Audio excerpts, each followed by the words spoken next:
الله لا إله إلا هو ليجمعنكم إلى يوم القيامة لا ريب فيه ومن أصدق من الله حديثا فما لكم في المنافقين فئتين والله أركسهم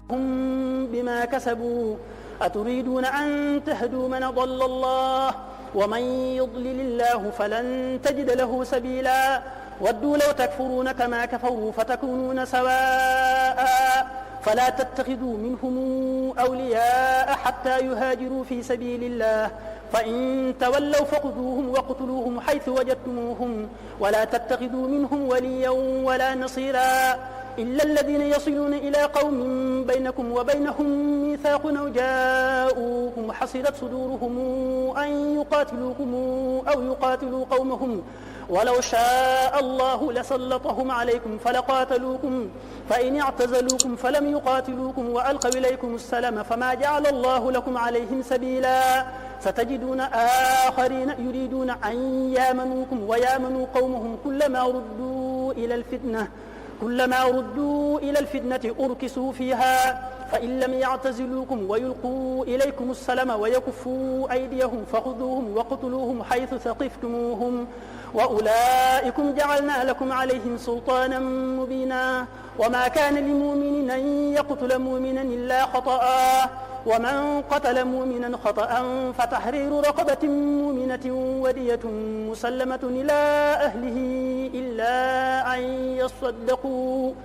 فإن كان من قوم عدو لكم وهو مؤمن فتحرير رقبة مؤمنة وإن كان من قوم بينكم وبينهم ميثاق فدية مسلمة إلى أهله وتحرير رقبة مؤمنة فمن لم يجد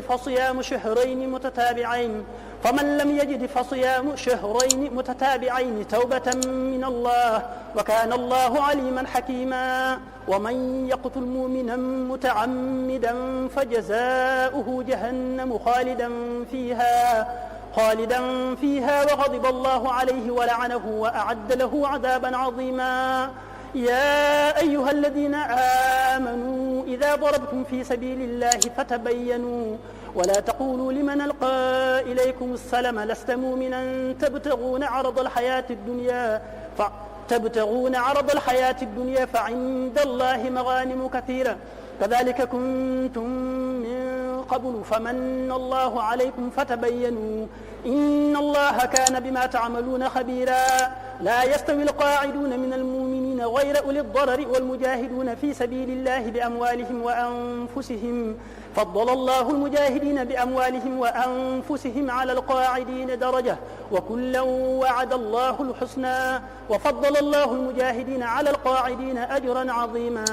درجات منه ومغفرة ورحمة وكان الله غفورا رحيما إن الذين توفاهم الملائكة ظالمي أنفسهم قالوا فيم كنتم قالوا كنا مستضعفين في الأرض قالوا ألم تكن أرض الله واسعة فتهاجروا فيها فأولئك مأواهم جهنم وساءت مصيرا إلا المستضعفين من الرجال والنساء والولدان لا يستطيعون حيلة ولا يهتدون سبيلا فأولئك عسى الله أن